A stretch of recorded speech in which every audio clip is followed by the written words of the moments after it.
how many games have they just been absolutely run off the ice?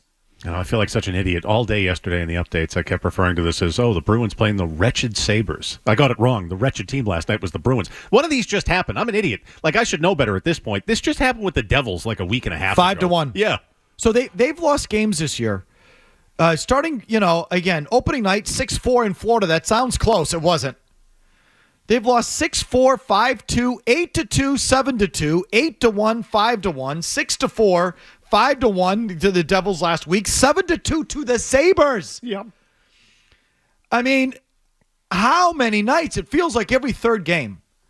They are quite literally getting run off the ice. Yep. Usually good teams, sometimes horrible ones like last night. It feels when it's the horrible ones, they're even worse. Like, the losses are just, that the Sabres, 7, it was basically 6, the 7th was open, but like 7-2 you lose to that team? You should give your paychecks back. There have been 13 games where they've allowed 5 or more goals. I mean, it's preposterous. Unsurprisingly, they're 0-13. Jeremy Swayman, maybe I will scratch that itch. Nice contract, good thing. I listened to you people. Yeah, you got to have the goalie. Got to sign him to that contract. He's allowed the most goals in the league. Did you know that?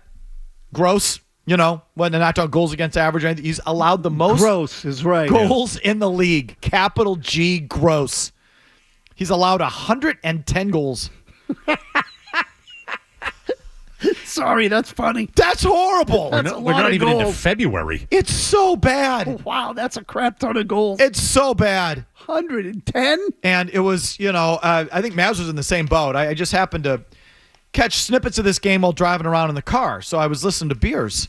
And his frustration growing by the minute, by the goal. It got worse as the game went on. So that was the third goal, right? So that was a third goal. And again, there were a couple of goals last night that you would say, you'd watch where they went into the net and say, heat-seeking missile, like, okay, he put it in the mail slot.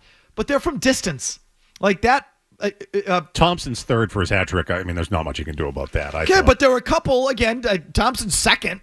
Or maybe it was the first. That was right through the wickets from the high slot. Yeah, I didn't love that one. Again, it was he must have hit the thing 120 miles an hour, but typically you don't score from where he scored on that shot, the first one, without a screen. And he did. And this, pronounce it Paterka? What's his? JJ Paterka. Paterka, again, put it in the upper corner, but where he shot it from, you're typically not scoring from there in today's NHL without a screen or a tip. You got to save that one. You got to come out, cut down the angle, and okay. So like the Sabres had I think like 3 or 4 of them where they hit the corner, they're right under the bar, but from where they were shot from, it's like this isn't the days where Mike Bossy comes flying down the wing and scores from 20 feet with a slap shot or Guy Lafleur. Like you got it. They're just not scored like that anymore in the NHL, except they were last night because Swayman played, I think, just so passive and soft. And so I think he was a big part of it. And as Beers is saying there, got to get a save there. Would have liked to save there. Yeah, would have liked to save there for sure. But it's not about. Swayman has sucked this year, but the whole team is just something not right. And Beers' frustration growing with everyone. So after that third goal, here's Beers as the action. I put that in air quotes. Continued. So 3-1. Getting outshot. Run somebody.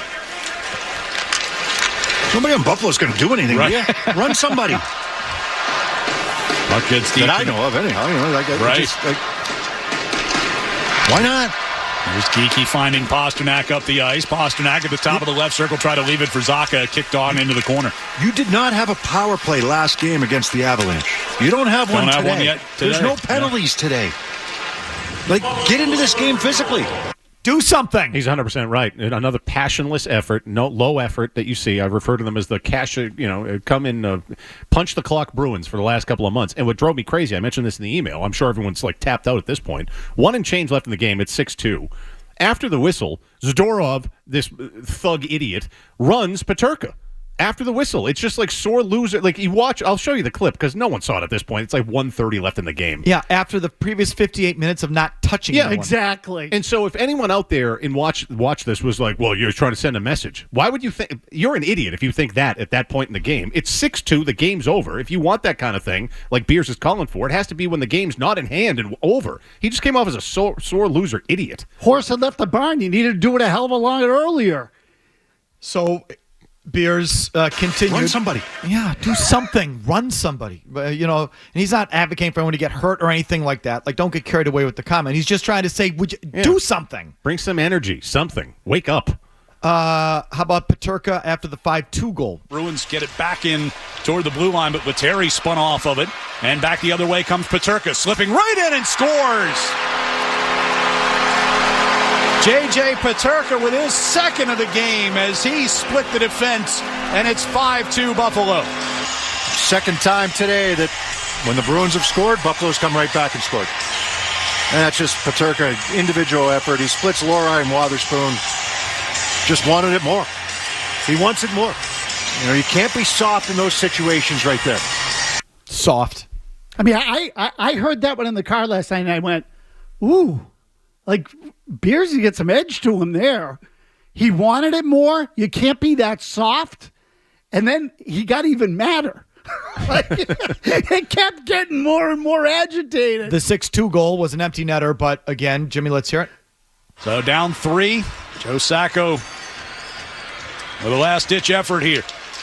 And off the face-off, puck is grabbed and brought out of the zone by Peterka. He'll shoot and score. Sorry. You won the draw.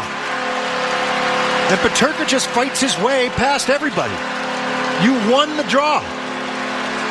Lindholm does his job and wins the draw behind him. And it's Peterka that comes up with the puck. And it's a hat trick for him as well.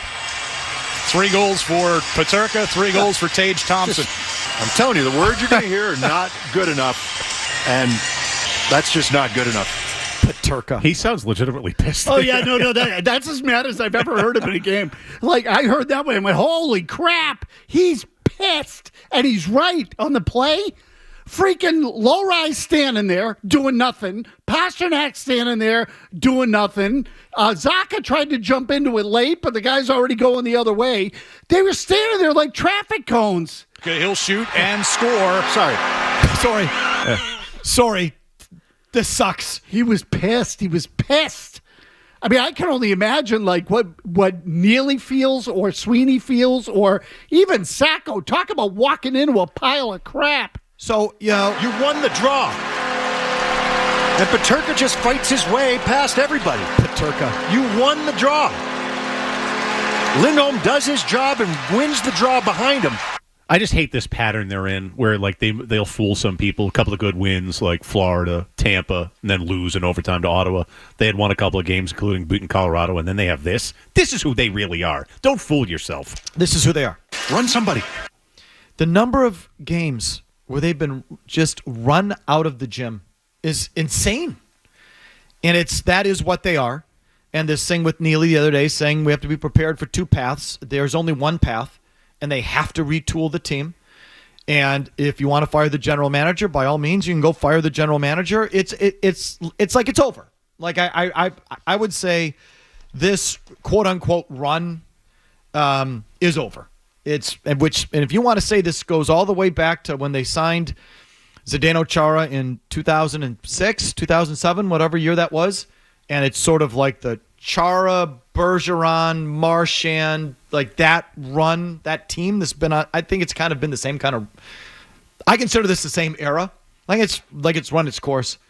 I think Marchand has been a bad captain and has lost his use as a player, really. And what's left? Who's taken over? Who's taken over the team? It should be McAvoy. He's, not. He's regressed on the ice. Not sure what kind of leader he is off the ice. No idea. So he hasn't picked up the slack. It's not like they've kept it going. They did. They kept it going from Chara through Bergeron, and they did it nicely. Did a nice job keeping a high-end team for a long time, and they should have won more, but that's a different story. They've had a good, whatever this is, 15, 16 years. It's like over. So you've got to really retool the team and be committed to retooling the team. And Sweeney's probably not the guy to do it. It's one of the primary reasons they need to cut ties with Marchand, too. Like they do. They need to sort of turn it's symbolic, I think, at this stage, largely, because obviously he's here and there's nothing different about it. But that would sort of sever the last, connection. To me, that it's all the more reason to do it. And look, that team you played last night that still beat you, even though they're wretched still, the Sabres, you don't want to turn into that. They mentioned in the broadcast, they haven't made the playoffs in 13 seasons. It's the longest drought in the NHL. But you got to try something because this ain't it. So it's a tough spot. They couldn't bottom out if they tried. I mean, they can't trade all their guys with no movements. They all have no movement clauses. You might be able to move some of those guys. You're not going to be able to get all 6 or 7 or 8 of them to agree to be traded. And you're just not going to trade 8 guys. It's just not. So I don't think they can bottom out. They've got to, which, I don't want them doing that anyway. You know how I feel about that. But even if they wanted to do it, even if you felt that was the right thing to do, they can't do it. So it's got to be something else. But, don't get fooled by any, as Murray said, intermittent success here. If you beat Colorado or you happen to get 1 or 2 against Florida or Tampa, what they are is what they were last night. And what they were opening night against Florida, not competitive. And what they've been, it feels like once every week, once every 10 days, 8-2 to Carolina, 7-2 at Dallas, 5-1 versus Columbus, 8-1 at Winnipeg. That was a good one. And they got them again tomorrow night. 5-1, 5-1 at Seattle. That was a nice little back-to-back. 8-1 loss at Winnipeg. Then go to Seattle 2 nights later. 5-1, lose to the Kraken. Go to Columbus, lose 6-2. Yeah, then they had that nice 6-game losing streak. The last 4 of which they allowed 6, 5, 4, and 4 goals. Yeah, so that's what they are. Lose 5-1 to Jersey, 7-2 to Buffalo. Buffalo. Buffalo's got the 3rd worst record in the league. Wretched. Okay, he'll shoot and score. Sorry. Don't apologize. It is that bad. Oh, he was ready to lose his mind. If you like that clip, check out more videos from Felger and Mazz here. For more Bruins analysis and opinion, hit this playlist. And for all the latest from the Sports Hub, download the app at 985thesportshub.com.